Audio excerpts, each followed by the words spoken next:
How we doing, everybody? My name is Aaron with the Drum Bank and rloops.com, coming live from New Nation Studios. This is the first installment of our video blog, vlog, whatever you want to call it. And since we are a drum kit website, our first discussion is going to be how to create drum kits. If you're making beats, you should and already be making kits too. It's super duper easy, and I'll kind of go over how to do a quick little breakdown right now. The first thing you're going to want to do is begin creating beats, obviously. You'll want to get a group of beats, at least 5 or so. You want all these beats to kind of be in a similar sound. This will allow you to theme your kit, which will help you market it in the long run, which is a huge help. Since most sounds we use these days come from other kits like sound banks, plugins, presets, etc., be sure that you're editing, applying effects, layering, panning, all that. That's so your sounds are different from what everybody else kind of has online already. So if we go through, especially with percussion, if we go through some of their percussion down here, everything's kind of panned right, left. That way you kind of get a different sound as it's going through. All right, once you got your beat made, I'll be using this beat here that I created with a guitar loop from my man Minor to Go. I believe he's from Germany. Sick guitarist, sick pianist, really good instrumentalist. I suggest you kind of check him out if you can. Let me show you a quick preview of it really quick.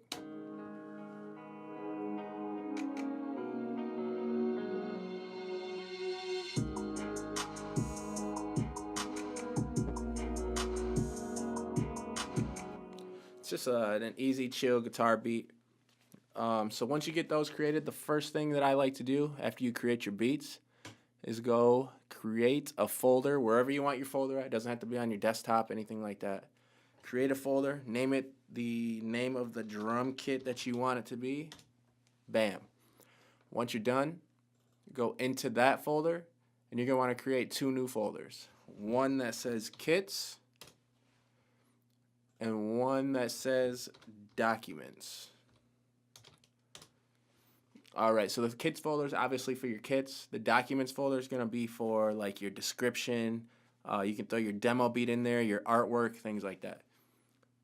So once you're done, go to your kits folder, and what you're going to want to do is create a folder for every beat that you've made for this kit. So say you created 5 beats for this kit, create 5 folders here. So we're just going to create a folder. What we're going to name it is the name of the beat that we made. Just like that.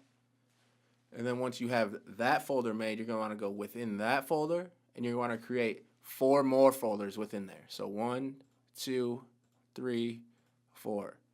Each of these folders are going to be for something else.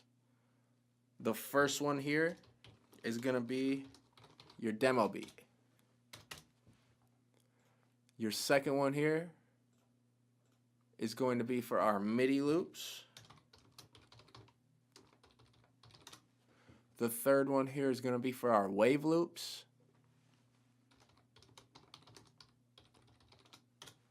And the fourth one here is going to be for our one shots or our solo samples, just individual samples.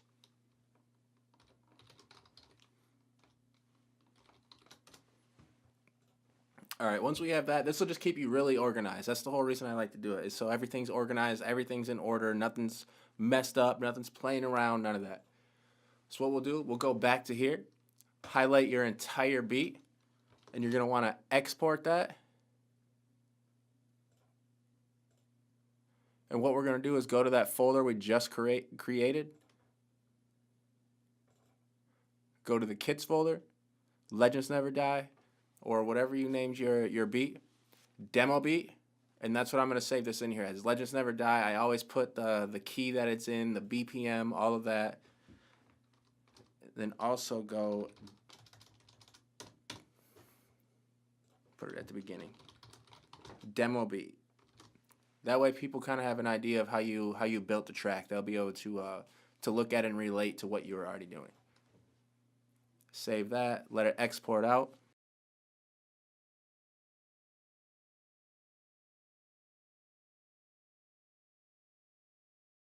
All right, and now that we're done with the exporting the full demo beat, You're going to want to find a part of your beat where you have the majority of your sounds all within like an 8-bar loop.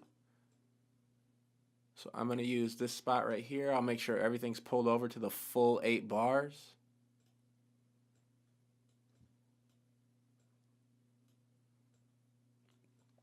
So we have this 8-bar loop here selected. Has most of our sounds in it. That's kind of what we want, because then we can go through and solo each track. So it's playing each individual one. This is the pad / choir here.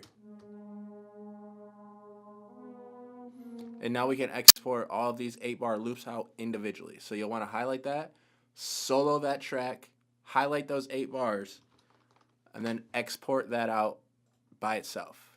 You'll want to go back to your original folder, take this down to wave loops now that we're exporting out wave loops. And I tend to always name it something that kind of has to do with it. So this is the pad of the track. So I'll do pad, G sharp minor, and it's 150 BPMs. Save that, export it out, and you'll want to go through and do that for each individual loop sound that you have within your beat, within your track. All right, so say we went through each track, we did it individually, wave, blah, blah, blah. So now what we're going to want to do is go through and do any of our MIDI that we can do. My guitar obviously won't have MIDI because this was a sample sent to me by another musician. But any other things that have MIDI we'll want to export out. So say our bass here. I'm not sure how it is with like Fruity Loops and all that kind of stuff, but I'm sure they're all fairly similar. Right click, export MIDI clip, and it'll bring up our export file. So we'll go here, go to export MIDI loops, and what we'll save this as is bass MIDI.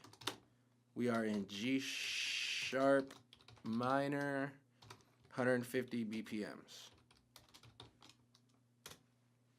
And you'll go through, do that same exact thing to every MIDI clip that you have within your beat here. And then after you go through and do all the MIDI clips, you'll want to come back up, solo your instruments, and we're going to want to do our one-shot audio, so our one-shot samples. So what you're going to want to do is go right within your clip here, delete all other clips out of it. I like to drag out my sounds. That way it just kind of gives people the opportunity to use the full sound however they want to kind of do it. So now it's just going to be this one solo hit.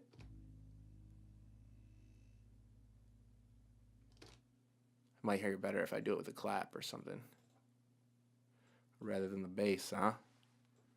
So delete this out, delete these out, and I want to take the clap right up to the edge here.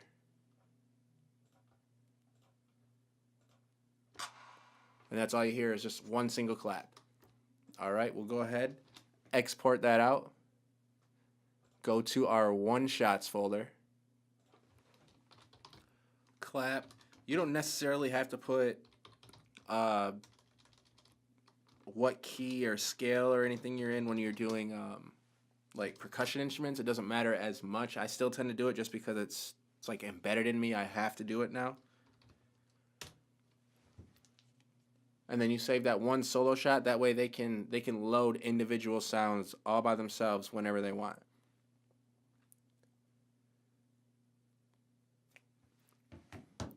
Once you go through and do that for every single sound, your kit is pretty much complete as for the construction of the whole thing. After that, you may want to go through like consider graphics, marketing, descriptions, and price points and all that kind of stuff. That's another big part of selling kits. But as for exporting and creating the kit, this is what we have. All right, so let's kind of recap what we went over here. So first things first, you want to create at least 5 beats, all within the same style or genre. That way it allows you to help market your kit. Once you get those beats made, when you start and begin your export, you want to export the entire beat as a whole and make sure you save that as your demo beat. Then make sure you go through and export your 8-bar wave loops, your 8-bar MIDI loops, and your single solo shot samples. one shots, solo shots, whatever you want to call them. And then once those are done, once you have all that stuff exported, that's the mechanical part. That's the musical part that usually takes the longest amount of time. After that, you'll want to kind of get into creating graphics, marketing schemes and techniques, descriptions, price points. These are all things that you're also going to want to touch base on. These are things we'll talk about probably in our next video blog, our next blog, our next vlog, our next podcast, our whatever you want to call it. I don't even know these days. But that's something we'll kind of go through then. Thanks for tuning in with us today. This is Aaron again, coming from the Drum Bank and rloops.com. We're live from New Nation Studios. If you have any questions, please don't hesitate to hit us up. That's www.r-loops.com or www.new or www.newnationllc.com.